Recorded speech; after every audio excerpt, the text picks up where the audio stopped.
আমরা যে বিক্ষোভ মিছিলটা করলাম এটার উদ্দেশ্য হলো আগামীকাল 13 তারিখে যে এই প্রোগ্রাম লকডাউন প্রোগ্রাম যে হাসিনা কি এই দেশ থেকে পালায় গিয়েছে এবং তার রান্না ভাতও খেয়ে দিতে পারে নাই, তার কাপড়ও দিতে পারে নাই, সে হাসিনা ভারত থেকে বৈশা ষড়যন্ত্র করে আজকে বাংলাদেশের বাংলাদেশটা শান্ত পরিবেশকে অশান্ত করতে সেই উপলক্ষে আজকে আমাদের এই বিক্ষোভ মিছিলের নেতৃত্ব দিয়েছেন মাসুদুর রহমান রিপন দাদা, নৈরা উপজেলা বিএনপির সিনিয়র ভাইস প্রেসিডেন্ট উপস্থিত আছেন, নৈরা পৌরসভা বিএনপির সিনিয়র সহসভাপতি সালাউদ্দিন সোহেল উপস্থিত আছেন, রুদ্রমল শেখ, মুজিবুর শিকদার, হাসান মোল্লা, আরো ছাত্রদল অনেক নেতৃবৃন্দ।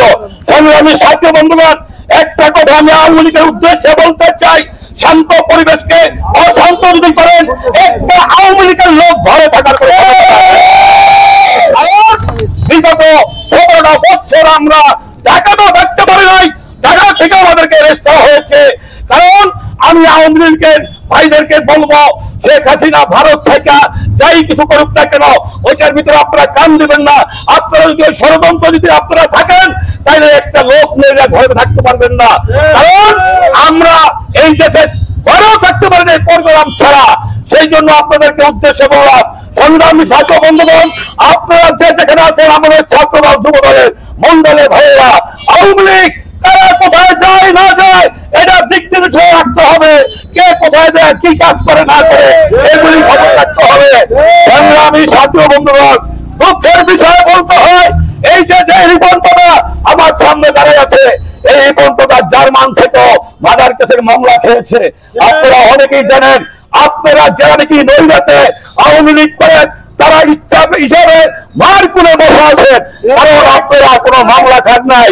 কিন্তু যদি শেখ হাসিনা ওই খুনি শেখ হাসিনার কথায় যদি আপনারা কান দেন তাহলে অবশ্যই আপনারা মামলা খাবেন। সেটা থেকে আমি আওয়ামী লীগের বন্ধুদেরকে বলবো, আপনাদেরকে হুঁশিয়ার করে দিতে চাই, আমরা আওয়ামী লীগ যেই কাজটা দেখি সারা বাংলাদেশে করছে আমরা সেই কাজটা করতে চাই না। আমরা না রেখে আমরা ঐক্যবদ্ধভাবে এই নৈরা সখীপুর এবং নৈরা শরৎপুর 2 আসনের এমপি ক্যান্ডিডেট হয়েছেন এবং দেশ নেত্রী বেগম খালেদা জিয়া নমিনেশন দিয়েছেন শফিকুর রহমান কিরণ সাহেবকে। তাকে যেইভাবে আমরা ঐক্যবদ্ধ থেকে এবং নৈরা থেকে সখীপুর থেকে শরৎপুর 2 আসন থেকে বিদায় মালা যাকে দেয় বলতে পারি, সেই লক্ষ্যে আমাদের সবার কাজ করা উচিত।